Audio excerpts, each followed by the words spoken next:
Om Sahana Vavatu Sahano Bhunaktu Sahaviryam Karavavahe Tejasvinavadhitamastu ma vidvishavahe. Om Shanti Shanti Shanti. Om, may the Lord protect us both, the teacher and the taught together. May the Lord nourish us by giving us the results of knowledge. May we attain vigor together. May our study be illuminating. May we not cavil at each other. Om, peace, peace, peace.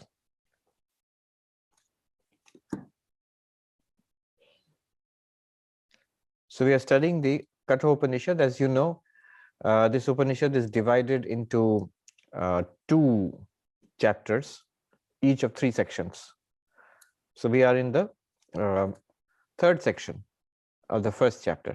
We have almost come towards the end of the first chapter. So we are doing the third section. Last time we did one mantra, and now I'm going to the next one. The third section is well known for the analogy of the chariot. It's a famous analogy in the Upanishads, which we will see now. The chariot is compared to us, to the sentient being, the body-mind complex.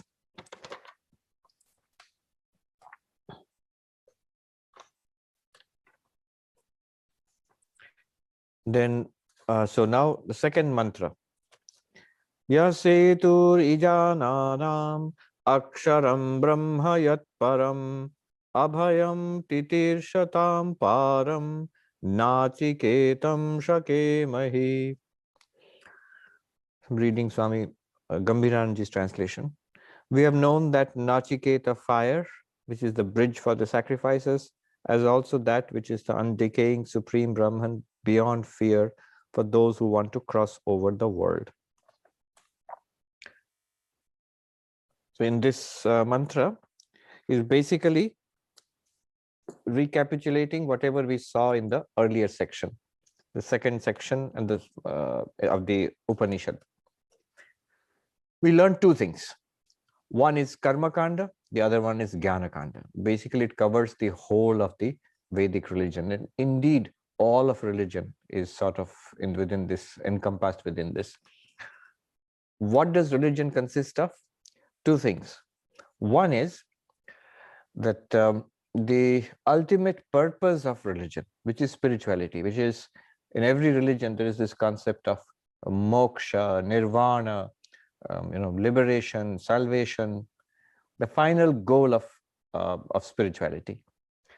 So that's the purpose of all religion. Ultimately, religion is meant for that. Swami Vivekananda puts it this way: the goal of religion is to manifest the divinity already within us. That's the goal of religion. That's the goal of human life. But suppose somebody is not ready for that yet.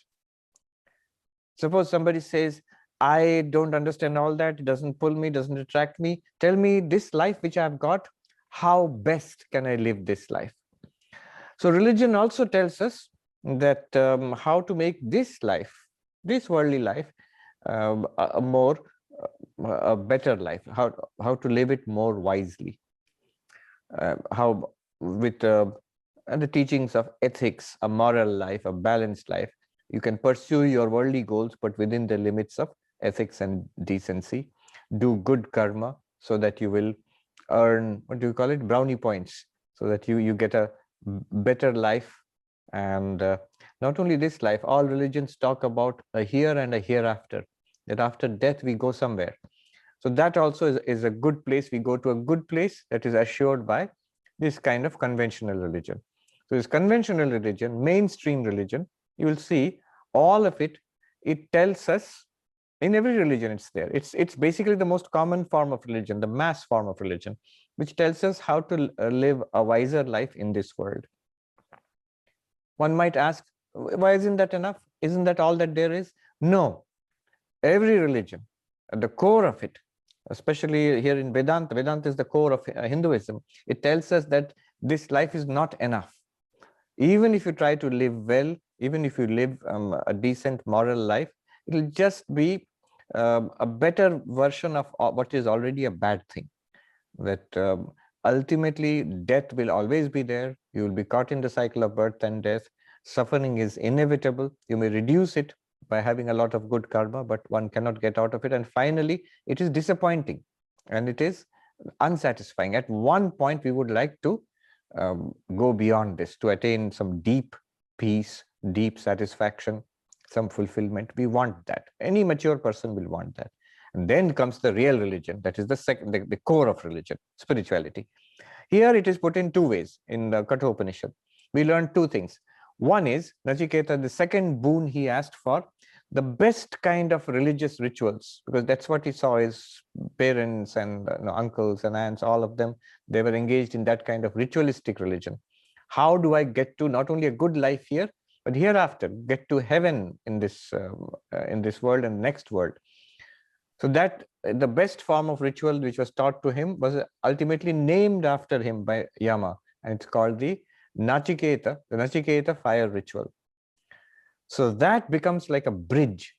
That Nachiketa fire ritual, in the language of this mantra, it becomes for a bridge which takes us beyond the limited existence, beyond this sorrowful, mundane, worldly existence, to the highest heaven possible, to the best possible heavenly existence. Again, impermanent, it is bound to come back again into this world, but that's the best that can be achieved by conventional religion. So that's one thing we learned. But the more important thing we learned was, it is possible to go beyond sorrow permanently. It is possible to attain infinite existence, infinite life, infinite joy. Our real nature is Sat-Chit Ananda, existence, consciousness, bliss. And if we realize ourselves to be that, we go beyond sorrow permanently. We attain bliss, we attain fulfillment permanently. So that's the second thing we learned. That is the core of religion or core of spirituality. Or sometimes I call it the lower religion and the higher religion. The lower religion is the conventional religion, and nothing to mock at or look down upon, because that is the mass. Immediately one cannot become attracted to Advaita, Vedanta, self-realization, enlightenment. Many people don't understand what exactly you guys are spending so much time and energy on. What will it give you? More money? Will it ensure that your family is going to be better off than it is now? What are you? Even if does it make people a little more moral, a better people? But that's all conventional religion. So conventional religion is good, and it is the foundation of a moral society. But this is the higher religion. Once people come to conventional religion, then they look for ultimate questions, like, so by the blessings of God, I have a good life. But can I actually experience God? Can I see God? Or, yes, I was not a good person. Now, with the help of conventional religion, I've become a moral person, a decent person, a good person to my family and my community. I am a much better person. Thank you very much. But then who am I? Who is this better person? Who is continuously struggling with a changeful world, and everything, even the good things in life also disappear finally? Is what is the meaning to life? What is the point to all of it? So such a question of self-inquiry, who am I? Or the question of, is there God? Can we experience God?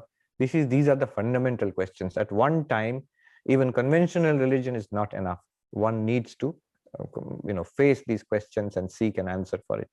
Then higher religion starts for us. Spirituality starts for us. So that's what we are all engaged in here. When you come to Vedanta, Vedanta is only spirituality. We have already transcended the conventional religion. Transcended conventional religion, again, don't mistake me. We have not transcended morality or ethics. Spirituality is based on a moral life. And we will see more of that now when the chariot analogy comes along. But before that, he says, Setu. Setu means bridge. This Ijananam, for those who are fire sacrificers, conventionally religious Vedic religion, for them, this is a bridge. This Nachiketa fire sacrifice is a bridge to the higher life, where you attain the best possible heaven. We have understood that.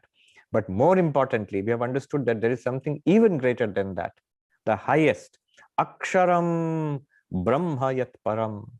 There is a reality called Brahma, which is pure being, pure awareness, and complete fulfillment, Ananda, Satchit Ananda.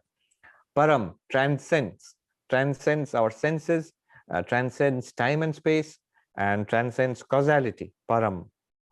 Aksharam, unchanging. Everything else is changing. Even what conventional religion gives you, even the highest heaven, changing. You go there, when your good karma is exhausted, you come back. But this Brahman, attainment of liberation, what is that liberation? Abhayam, titir param. It is the abode of fearlessness. For whom? Those who want to cross over this samsara, of this ocean of samsara, who want to go to the further shore of this ocean of samsara. They want to see it through, bring the game of life to an this life and death, the cycle of life and death, to a conclusion, to escape from this vicious circle. For them, the fearless state is Brahman, or the fearless reality, Abhayam, is Brahman. These are the things that we have learned. Now, in order to realize this, realize which one? Brahman. In fact, in order to realize both, by the Nachiketa fire, you'll go to the higher heaven, the conventional religion, that, and especially enlightenment and freedom. For both of these purposes, especially for the second purpose, for enlightenment, for realizing Brahman, for liberation. Now, the analogy of the chariot is being introduced. So that will now be introduced. It is called Ratha Kalpana. Ratha Kalpana, Kalpana means imagination, but technically Kalpana means an example, a paradigm, an analogy that is being introduced. For what purpose? For giving us a framework for practicing spiritual disciplines and realizing who we are. What good does that do? We realize, somebody asked me a couple of weeks back, all this you're doing in Vedanta, what good? I mean, suppose you become enlightened, what good does it do? What good does it do? Just think about what you are saying. When you become enlightened, what do enlightened about what? It's not that a light bulb goes off in your head. What do you become enlightened about? You become enlightened about what you are. So you become enlightened to the idea that you are immortal. The body may be born and it may die, age and die. You are not born. You don't age and die. Isn't that a great gain? Yes. You are enlightened to the fact that you are complete, you are fulfilled. There's nothing in the world that you need, nothing that the world can offer that you need. You don't hanker for anything in the world. You do not go around with the begging bowl for happiness in this world. So isn't that a great gain? That's a tremendous thing. The whole mystery of life is solved. What is the reality in this universe, in this life? You realize that I am that reality. The fear of death is overcome. The hankering for little pleasures from this world, going around with a begging bowl for give me happiness, to this world, that goes away forever. You become forever fulfilled.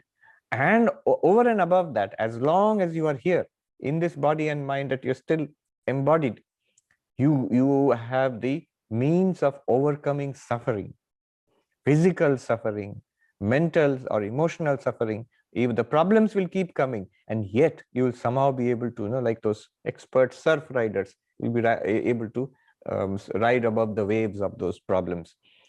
So isn't this a great gain? You overcome suffering, you attain peace, you see that you are beyond death.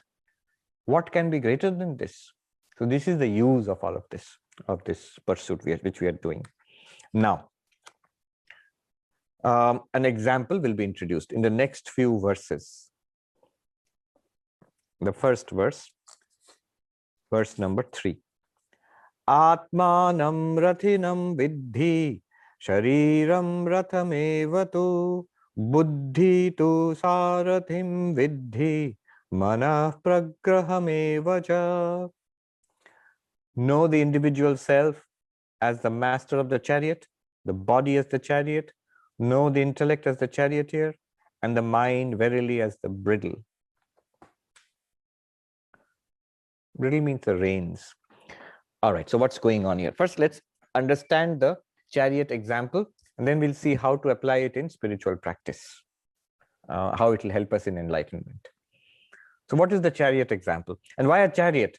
because that was the coolest thing that was available at that time. Today it would be SUV or Ferrari or something like that, but in those days they went around in chariots. And chariot example is actually found not only in the Vedanta and the Upanishads, it is found in Buddhism, it is found in Greek philosophy.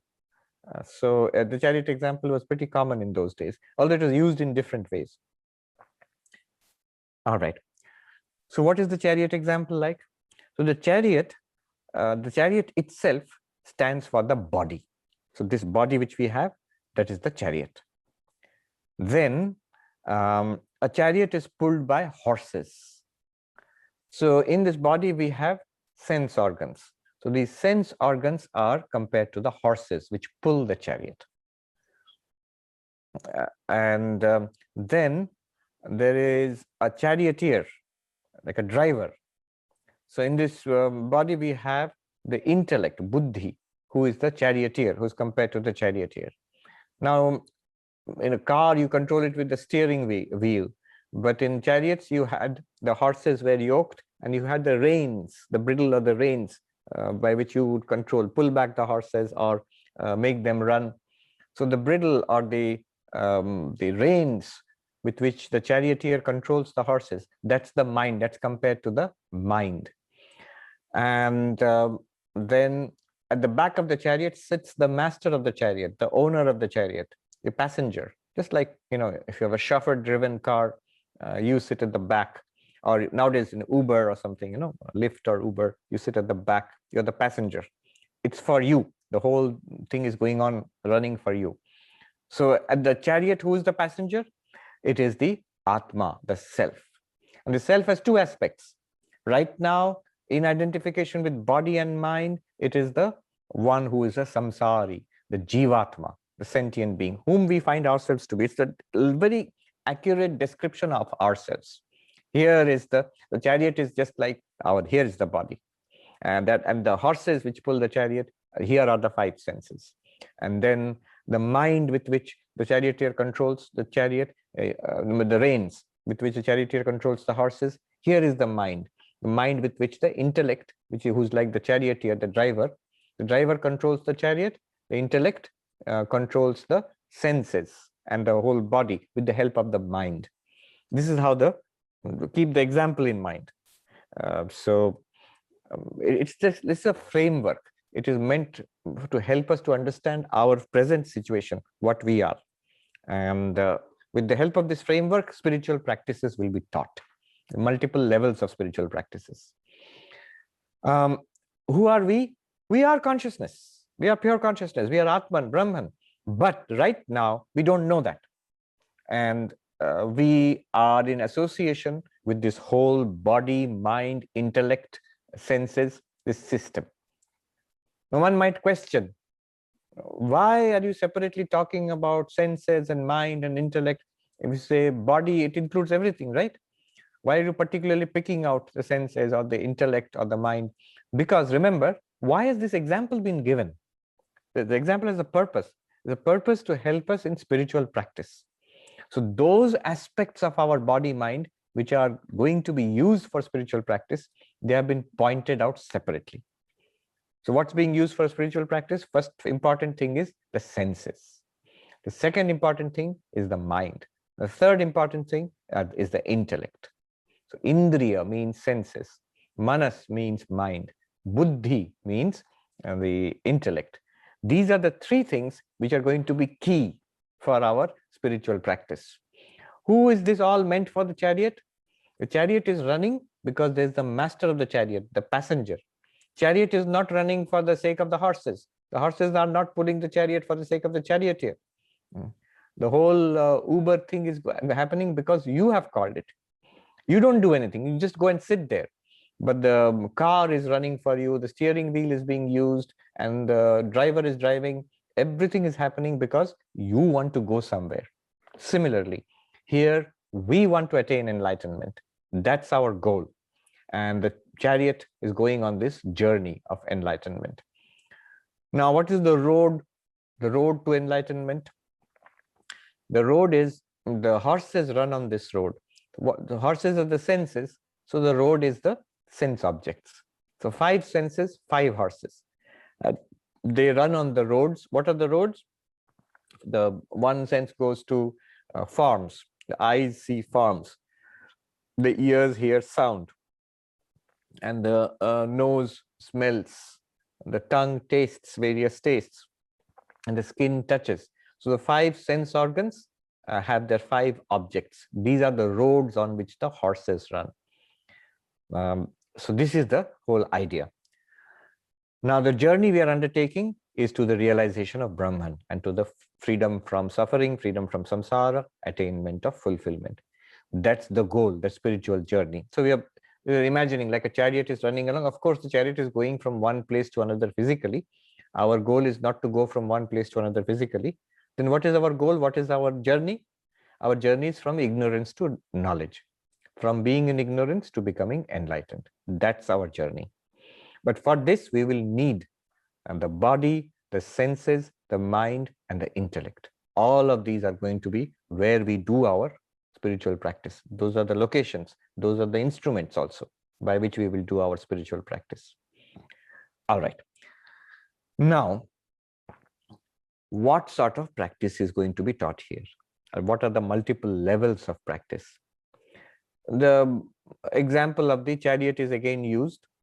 See, if the horses are not well trained, they will go here and there and the chariot will crash and the passenger will not reach his destination. So the horses have to be well trained. Similarly, if the reins by which the charioteer controls the horses, if the reins are not steady, then the charioteer, it's like the steering wheel which has come loose in your hands. Now you can't, unless it's a self-driving car, then you're in trouble. The driver, you are just holding the steering wheel. I heard this story about Swami Prabhavananda, who was the founder of the Vedanta Society of Southern California and Hollywood. So at one time, when he was a young Swami, he used to drive. Then he stopped driving because he was involved in a big accident.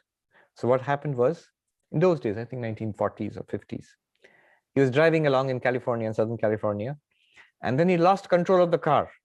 And he knew he was going to crash. So what did he do? Instead of struggling, he let go of the steering wheel.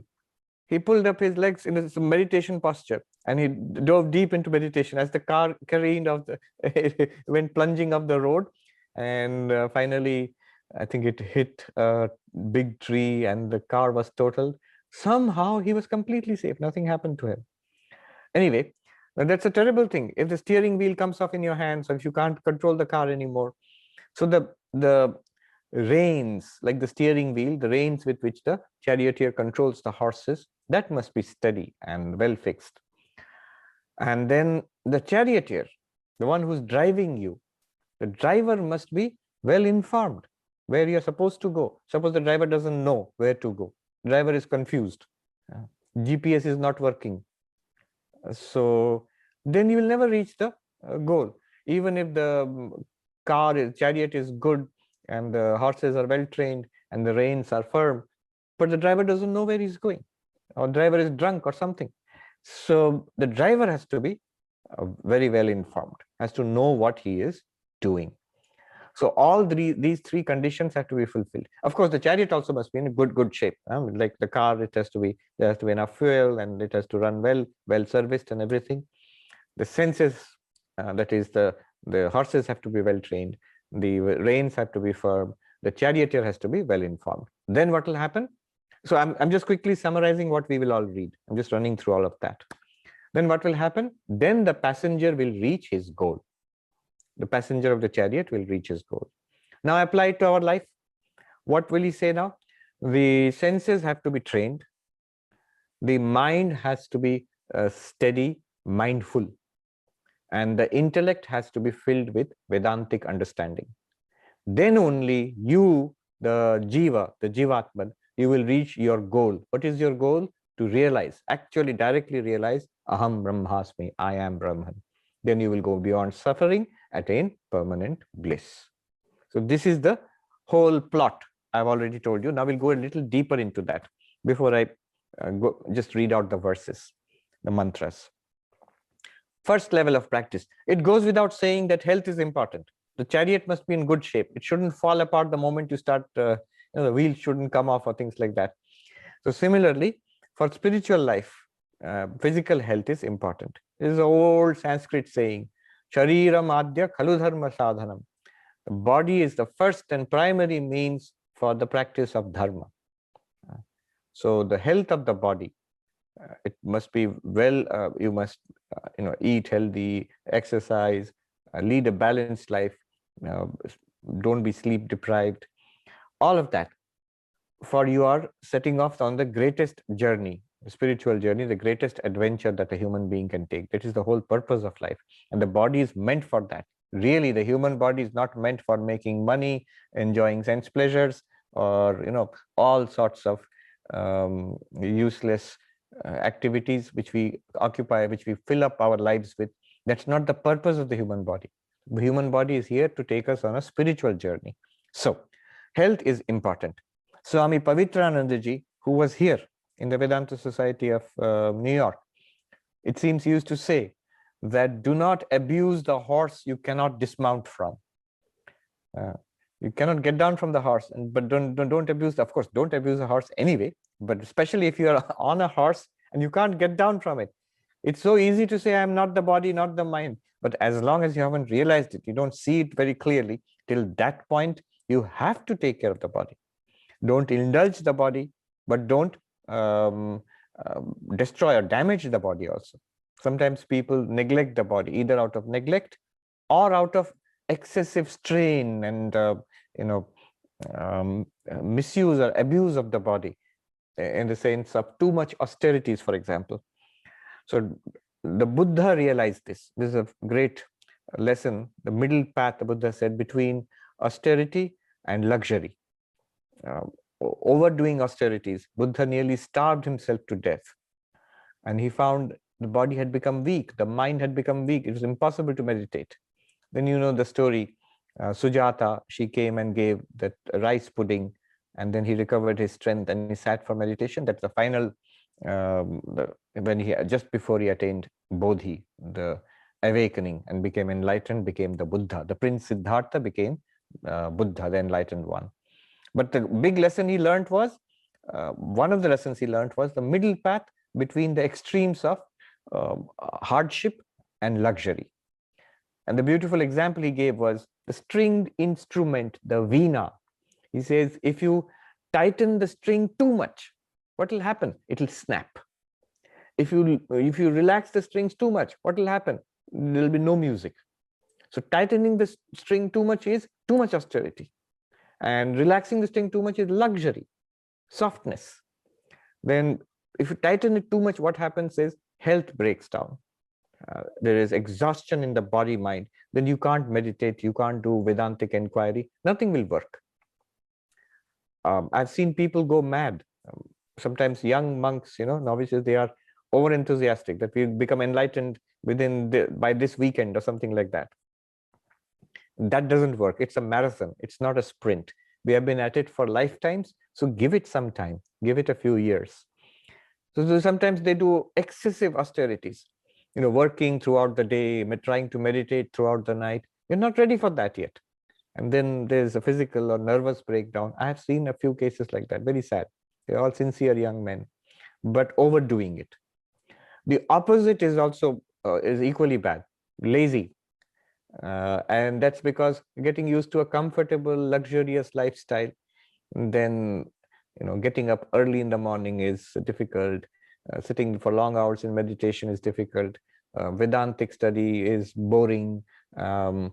Devotion to God is not coming. It feels mechanical. But interest in the world is very much there. So that comes from a soft or over comfortable or luxurious life, lazy lifestyle. Both are to be avoided. So that's the at the physical level.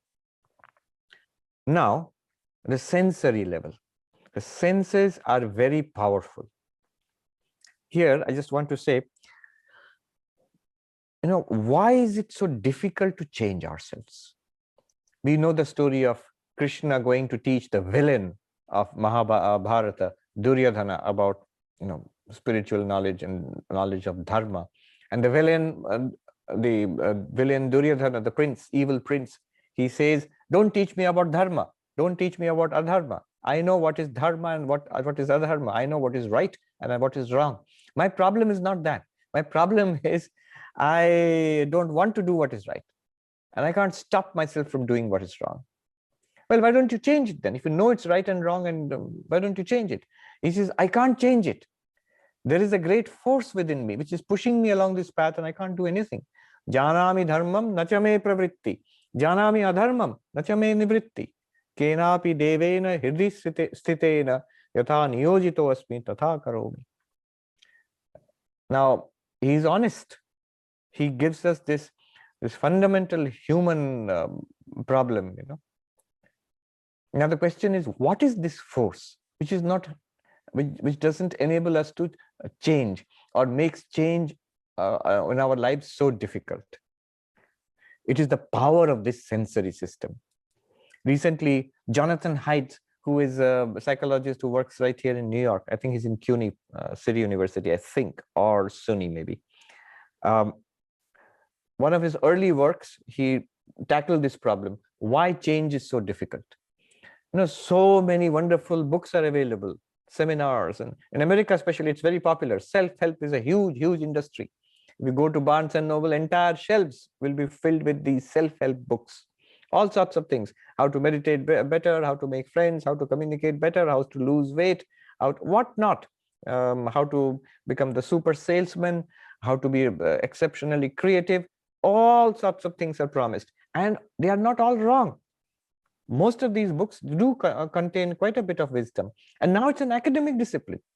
It's called positive psychology. It's rigorously researched. It's already a pretty prestigious and beloved branch of psychology, which is taught in many universities, and these courses are very popular. In fact, just today I was reading one of the most popular courses in Harvard Business School right now, this session, is a course by Arthur Brooks on happiness in corporate life, how to be happy in the midst of work. And it's just, every time he gives the course, it's all fully signed up. I attended his one of his talks when he first joined. I think he had already joined Harvard Business School. Yeah, I attended his talk, and he's a very charismatic speaker. And he is very influenced by Vedanta. And he used to come to India. He said before the COVID, he used to come every year to India, and he was especially interested in classical Indian music. Anyway, so it's a beloved field of psychology now. There is a lot of information which is very useful in positive psychology. There's no doubt about it.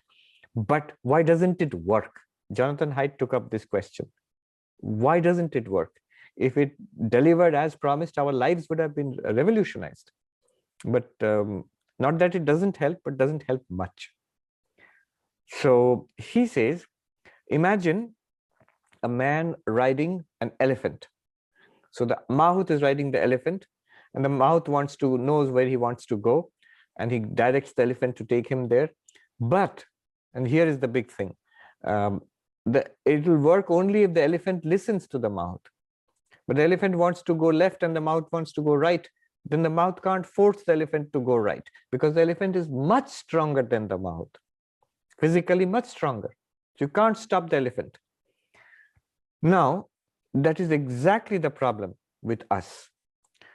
Our books, Vedanta, positive psychology, management seminars, and management coaches, all of these, they all work at the level of the intellect. You hear a nice TED talk, you read a nice book or attend a nice Vedanta class or yoga class, and you're convinced. It's great. Yes, I should get up early before sunrise, and I should do yoga, or I should chant the Gita. But then what happens? What happens is the intellect has been convinced, but the elephant, what is the elephant? The lower mind and the sensory system, especially the sensory system. It's the pranamaya kosha, annamaya kosha, the physical body and the vital body. They don't respond to books and TED talks and Vedanta classes. They are like the elephant. So you're convinced. I want to jump out of bed tomorrow early in the morning. I'm going to change my life. I'm going to lead a monk-like meditative life. Next morning, what happens? When it's time to jump out of bed, suddenly you don't feel like doing it. You want to do it, but the body rebels. The body says, I didn't sign up for this. You go, oh intellect, you are convinced. You go and do yoga and you do meditation. I'm going to sleep under the covers. You see, there is a problem. It's the intellect which understands things, which makes decisions, but the actual work has to be done by the body. And the poor body says, you didn't ask me whether I want to get up in the cold morning from under the bed sheets and do your silly yoga exercises. And no, I'd rather be much comfortable sleeping here. I'm tired, let me sleep. So the body, the sensory system is like the elephant. And the intellect is like the mahout. The mahout cannot convince. The mahout is convinced by lectures, and intellect understands by lectures and books, but the sensory system is not convinced. You can't give it a lecture. You can't give the elephant a lecture. The elephant is not interested in your lectures. So what happens, like Duryodhan said, the villain in Mahabharata said, there's a force within me. I understand. See, the mahout is convinced that what is right and what is wrong, I get it. But at no point am I interested. So the desire which is coming, not there. Actual actions, they are not following what is right and not avoiding what is wrong. That is, the elephant is not responding. The elephant is going its own way. He says there is a force. Yes, there is a force. And interestingly, Jonathan Haidt points it out. Why doesn't it work? Because the body is like, our personality is like mahout and elephant. It's not a machine. It's not a computer. You give a command to a machine will execute it. Give a command to a computer will execute it. Whatever the CPU says to the rest of the computer will do it. But our body does not work like that. Our senses do not work like that. Why not? Our senses rebel, our mind rebels, our emotions rebel. Why? Because he points out, it's because our intelligence is actually distributed. These systems have their own autonomous intelligence. And he shows, actually even neuroscience supports that. When we say gut feeling, actually it is true. The gut actually has a lot of nerve endings and the nerve centers there.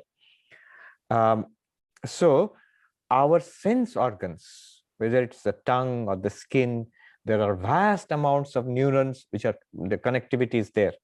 And a lot of mental energy, nervous energy is channeled through that. It is not easy. It's a subtle force, but it's a huge force. And compared to which the intellect is a very weak thing. And this has to be tackled. If it's not tackled, we'll be like Duryodhan saying, I know what's right and wrong. I don't feel like it. So this is a very big thing.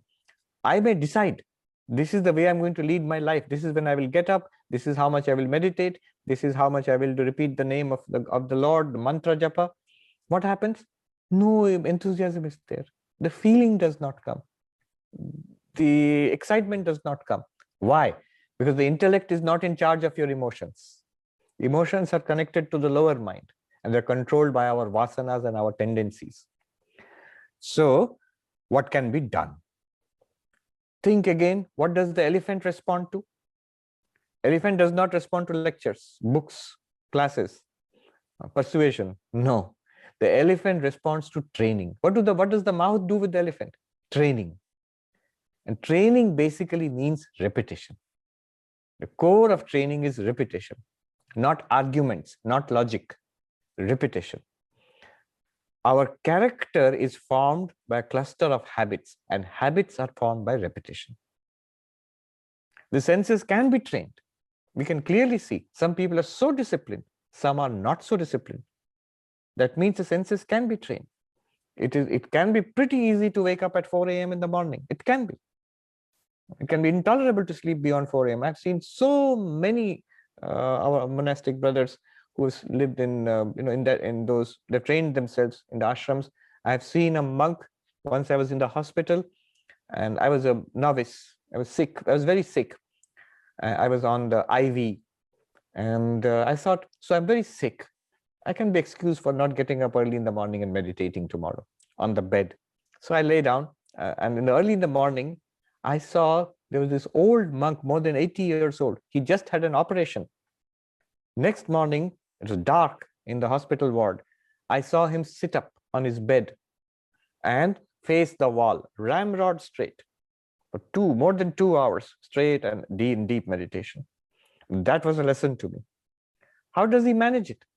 It's a lifetime's practice. It's a lifetime's practice.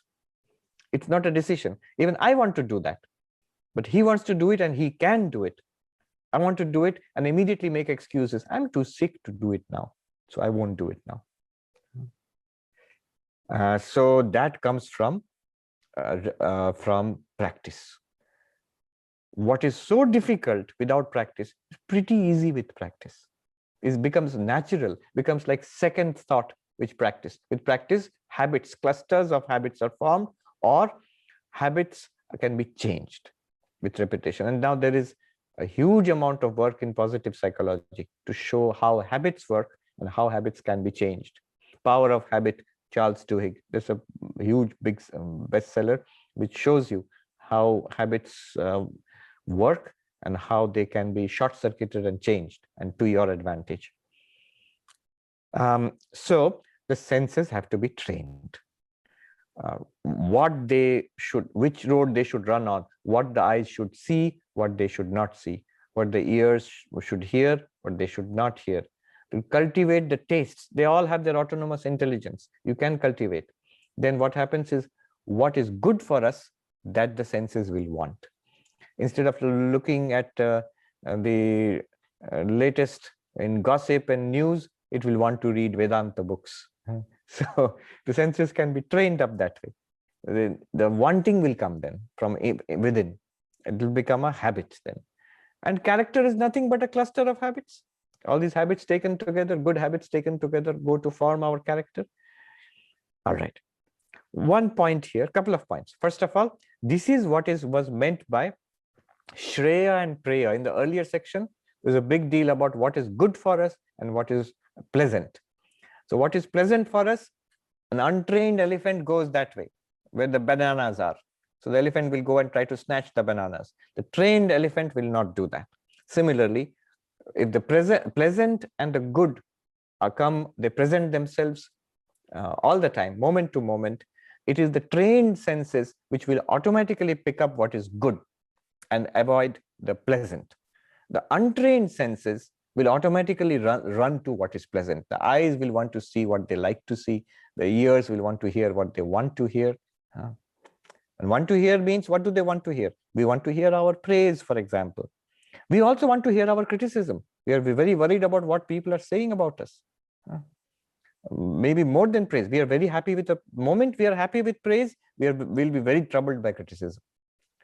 Senses, the trained senses will be not interested in your praise, will not be interested in in criticism also. I remember walking with a very senior monk in the ashram where I joined the order. One day, the usual path in which we were walking, the senior monk suddenly said, let's take the other path. And we switched paths. And I asked, why didn't you go down that path? He said, there was this group of students standing and I overheard they were talking about me. I don't want to hear. So immediately he changed the path. Now see, I would have wanted to hear, oh, what are they saying about me? Surely something good, or maybe even more important, something bad. Oh God, what are they saying about me? No, he doesn't want to hear.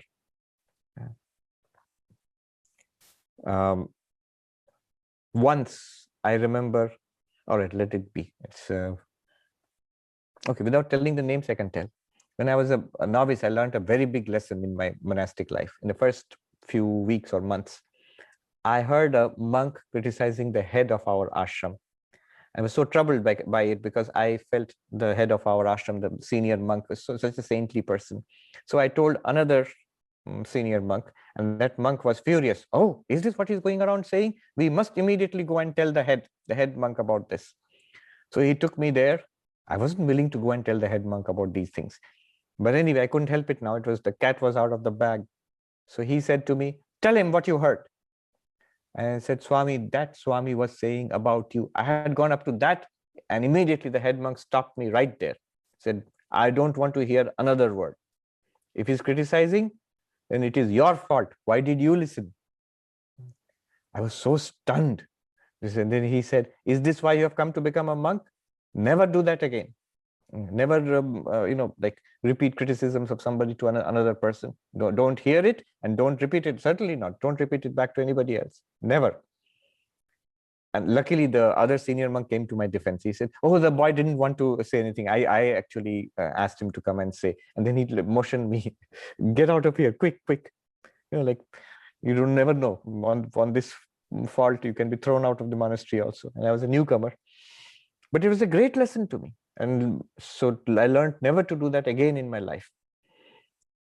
What the ear wants to hear, what the tongue wants to eat, delicious food or healthy food, what the skin wants to touch, the nose wants to smell, especially hearing. And so delighted about reading the newspaper. The same delight is not there in reading Vedanta texts. Why not? It has not been trained. The mind and the senses have not been trained. The trained mind and senses will take you on the right path, on the path which is the good, Shreya, and will automatically, habitually avoid the path which is pleasant and leads away from your goal. And what's wrong with picking the pleasant path? Often the pleasant path does not take you towards your goal. So that's the problem. So training of the senses, that's the first stage. The second stage is, even the training of the senses will not work until that which controls the senses. What is that? The mind. The problem with the mind is attention. Attention must be trained. We, especially in this day and age, huge problem. Lack of focus, lack of concentration, the flickering mind. So the mind must be trained to attend. We must be able to direct our attention to what we want to. I want to focus on Vedanta. I want to focus on the object of meditation. I want to follow the breath. I want to repeat the mantra mindfully. I can't. My mind goes here and there. It's like the reins of the chariot, which are loose and which are not responsive. Then how can the charioteer control the senses? So the mind has to be mindful. Literally, that's the word you will see used in the Upanishad. Samanaska, mindful. Now you see how important mindfulness is. And it's especially relevant now, just now, the pioneer in mindfulness in the West, the Vietnamese monk, Thich Nhat Hanh, he passed away just a few weeks ago. He was the one who really kickstarted the whole mindfulness movement with his classic book, The Miracle of Mindfulness. Those of you who have not read it, please do read it. It's not very expensive, a slim volume. He's written many books afterwards, and now, of course, there's a huge literature on mindfulness, but the original classic is good enough. We should just read that much. It's a practice for all of us, whether you're Buddhist, Hindu, whatever you practice. Mindfulness is important. It is the reins with which you control the body-mind system, the body and the senses. The reins are the mind, and the mind has to be mindful. Mindful means training of attention. Otherwise, nothing will work. No amount of philosophy will work.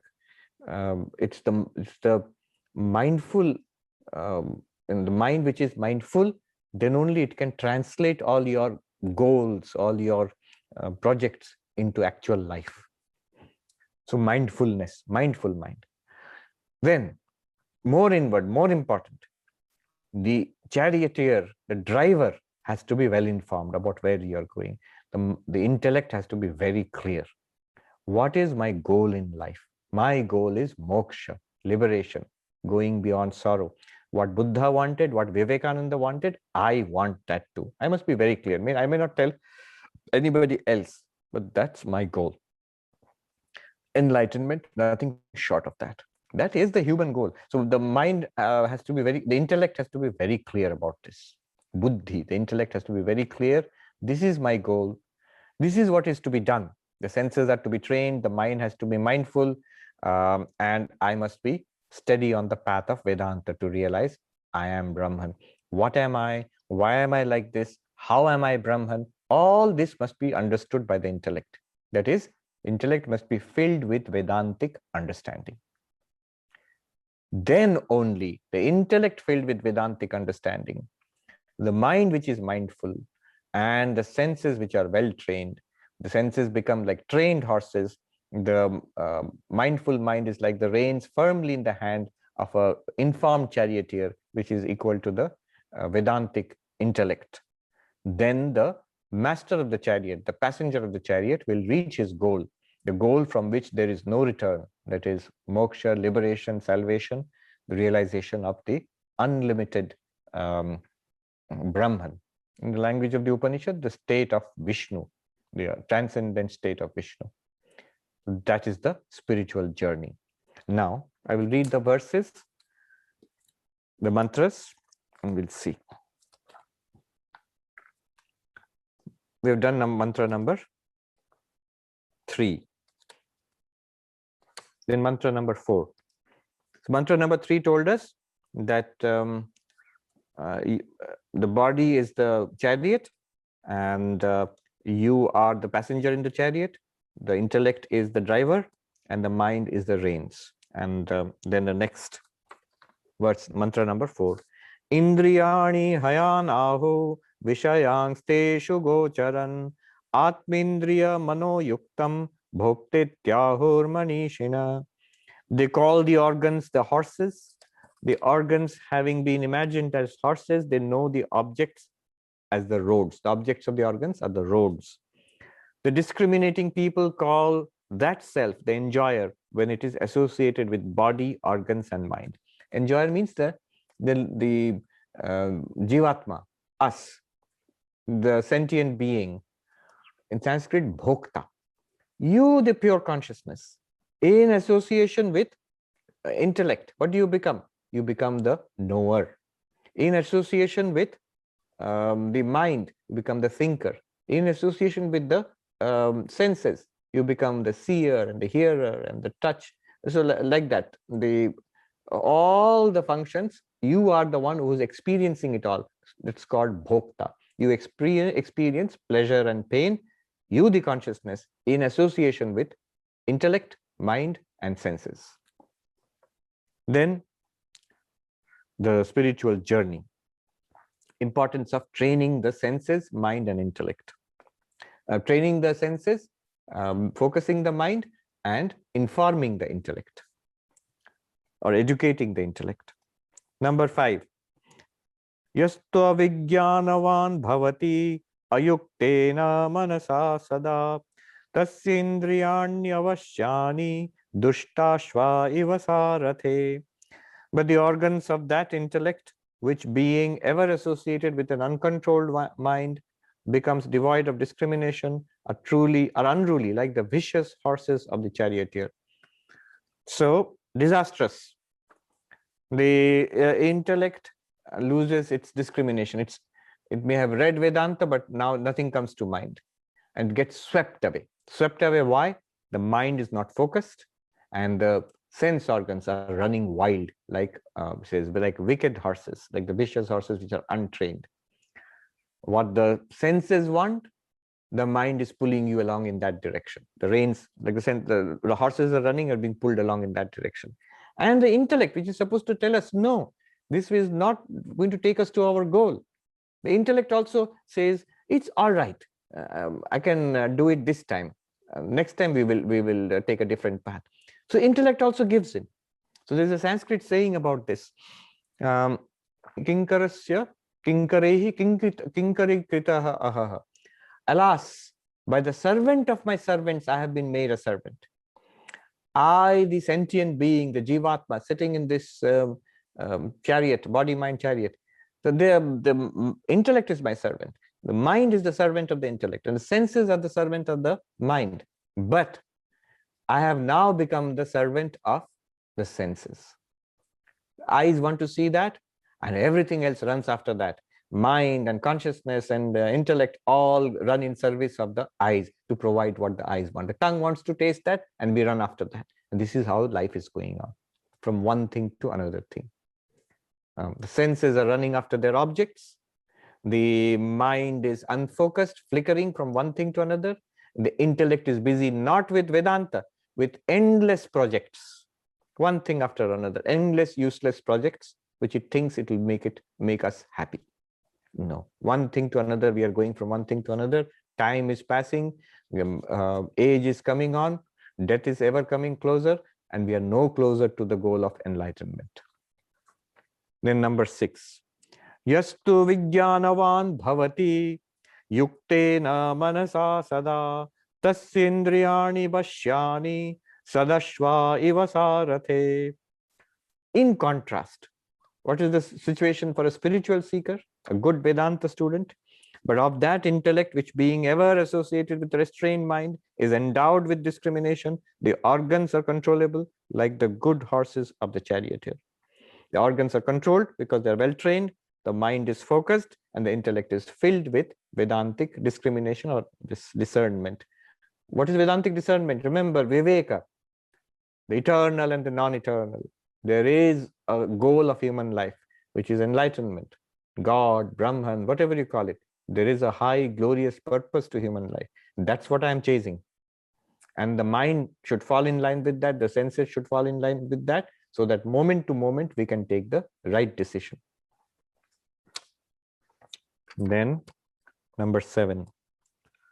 What is the result of trained senses, focused mind, and educated intellect? And what is the result of the uneducated intellect and unfocused mind and untrained senses? Yastu vijnanavan bhavati amanaska sadashuchi nasa tatpadamapnoti samsaram chadhigacchati. But he, that master of the chariot, does not attain that goal through that intellect, who, being associated with a non-discriminating intellect and an uncontrollable mind, is ever impure, and he attains worldly existence.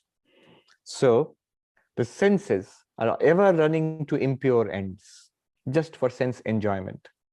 And I know that those are not what I should be doing. Like Duryodhana, I know that is wrong, and yet the senses are running there. The mind is flickering, and the intellect is, its Vedantic knowledge is shaky, and it is unable to resist the power of the senses and the mind. See, what happens is, the intellect, the more subtle it is, more powerful. Who is more powerful than the senses? Mind, because mind controls the senses. Who is more powerful than the mind? Intellect. But in most cases, if they are not controlled and if they're not trained, what will happen is, the sensory system is so powerful, it overcomes the mind. It takes over the mind. The mind is filled with sensory desires. And that mind filled with sensory desires leads the intellect astray. Leads the intellect astray means there may be information in the intellect. Intellect may know, this is my goal, this is right, this will take me towards my goal, that will take me away from my goal. And yet the intellect is helpless. It is pulled along. I can't resist. That is the lament of every addict. I can't resist. I want to, but I am helpless. One more point, just additional point here. Elephant and the mahout. Remember, not everybody has the same elephant. Some elephants are much more easily trained and some are very difficult to train. What is the difference between the elephants? It is the constitution of our mind, our senses, mind, our samskaras. Some have a more sattvic personality, less of rajas and tamas. That is more conducive to spiritual life. Some have a more rajasic personality. They have all the enthusiasm, but they are not steady in their enthusiasm.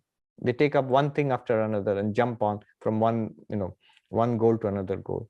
And then some have a primarily tamasic constituent of the mind, of the personality.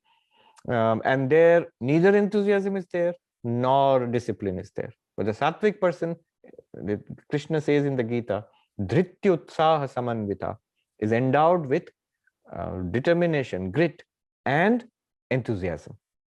So jumps into spiritual life because I love to meditate. I love to study Vedanta. I'm filled with devotion for Krishna or for my Ishta Devata. And I love to do good to others, to serve others. That feeling is there, that liking is there, and the disciplined life is there. So that shows a sattvic personality. That person has a good elephant, easily trained. Others' elephant may not be so easily trained. Where do we get these elephants from? We have earned it in many lives, many past lives. So it's no good if my constituent, my makeup is tamasic, then spiritual life is not possible for me. This discussion will come later on.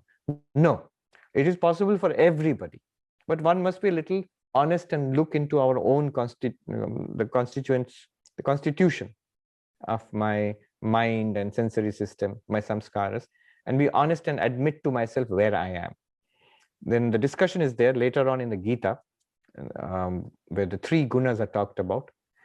It's only this, that the point is that if you have a sattvic constitution, your spiritual life will be easier, smoother, faster.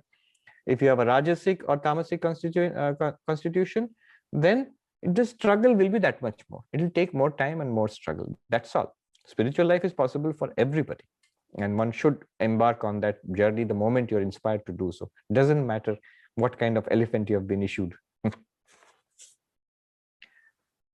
Then, so this person does not attain that goal. Na tat padam apnoti. But what happens? Samsaram chadi gacchati. Continues to be whirled around in samsara. From birth to birth, this person goes around, because this person is just following one's own desires.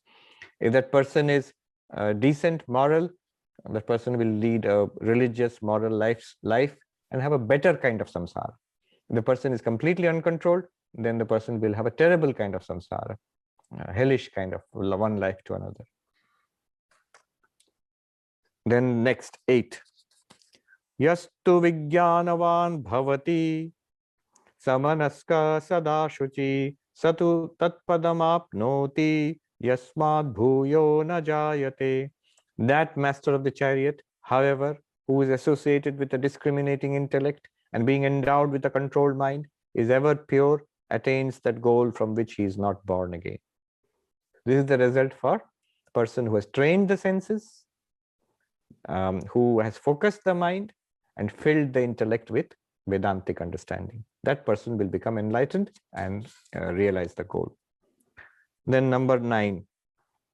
Vijnana sarathir yastu manah pragrahavan nara sodhvana paramapnoti tadvishno paramam padam. The glorious verse which tells us what will he attain, what goal is attained. The man, however, who has as his charioteer a discriminating intellect and who has under control the reins of the mind, attains the end of the road, and that is the highest place of Vishnu. Tad Vishnu Paramam Padam. That the highest place of Vishnu is basically realization of your own nature. Shankaracharya says that it is the realization that the all-pervading Brahman, which is the supreme self. Supreme self means your own supreme self. You are that reality. That you will realize. It's not a physical journey, not that you go in a chariot from a place to place. All right. Now the core secret of how to deploy Vedantic knowledge to focus the mind and control the senses, and that will be taken up.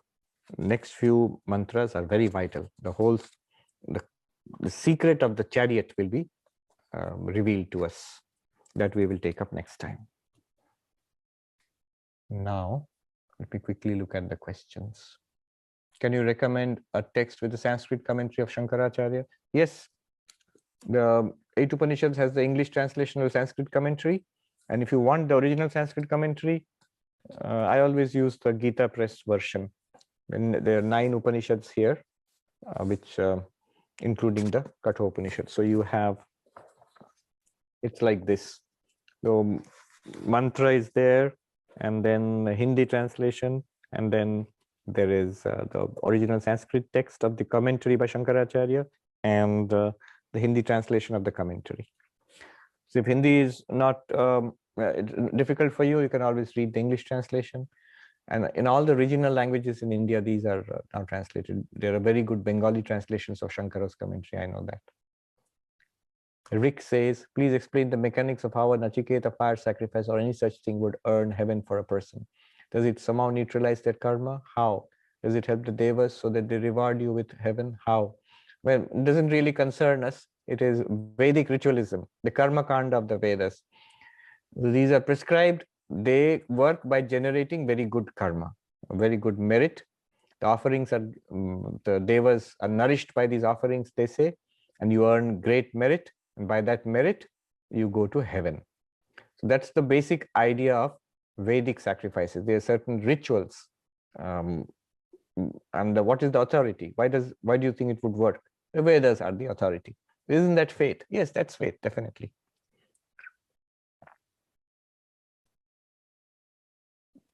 As against that is what we are studying, the Upanishads, which are knowledge based on understanding. Patrick says, is the word self a good translation for Atman? What does it mean literally in Sanskrit? Self, like Brahman is vast, Atman means self. Literally, it means a self. But then, so Atman could stand for many things. In Vedanta, of course, ultimately Atman stands for pure consciousness, awareness, consciousness. But the Atman is used in many senses. If you refer to the body as the self, here is the self, then the body is the Atman. Often you will find in Upanishads, body is called Atma, mind is called the Atman, and finally consciousness, the real Atman, is called the Atman. So Atman just means a self, and it could be used in other ways also. What is the self? The Atman of a clay pot, it's clay. What is the Atman of a gold ornament? It is gold. Shubhra Mukherjee says, does Buddhi and Dhi Shakti have the same meaning? Dhi Shakti and Medha, these are spiritual developments of the Buddhi. Buddhi is generally intellect. By the way, this is an interesting thing to note. The senses, the chariot, the horses, the reins, and the charioteer. Notice, they are actually talking about the Annamaya Kosha, Pranamaya Kosha, Manomaya Kosha, Vijnanamaya Kosha. The chariot is compared to the physical body, which is the Annamaya Kosha, the food sheath. The senses are one component of the horses are compared to the senses, which is one component of the Pranamaya Kosha. Actually, later on, if you see Vedanta, the senses are counted in the Manomaya or Vijnanamaya Kosha because they give knowledge, but you can take the Pranamaya Kosha there.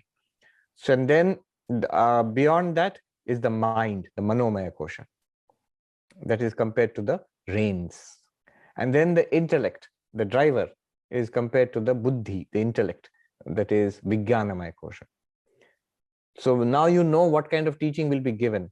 It's a kind of proto-pancha kosha vivek, the analysis of the 5 sheets of the human personality, to distinguish, to find out who is who we really are, apart from body mind, apart from these 5 sheets. Tamiko says, how can a person whose intellect buddhi is compromised still attain enlightenment? Such a person with dementia and a coma or with a mental impairment? No, not possible. If the person is already enlightened, that person will not be affected by the damage of body, mind, intellect. But if not enlightened, if I'm mixed up with body, mind, and if there's dementia or coma, either I will recover and then carry on with the samsara life, or not recover and die, and then next life when I get a fresh body, again I'll pick up where I left off. With a damaged equipment, if the horses are not, if the horses are lazy, if the reins are loose, if the driver is unconscious, you can't get to your destination. And that's why good health is necessary. But we have endless opportunities. If not in this life, then in next life. And nothing is lost. Deepa says, Mana and Buddhi are mentioned. How about Chitta and Ahankara? They are included. You will see, interestingly, in Vedanta Sara, the division of Mana, Buddhi, Chitta, Ahankara, mind, intellect, memory, and ego. And then they say it can be divided into 2, where they're grouped together. Mind and memory are in one, and ego and intellect in another group. So you can, they are implied, sort of. Good. Om Shanti Shanti Shanti Hari Om Tat Sat Shri Ram Krishna Arpanamastu.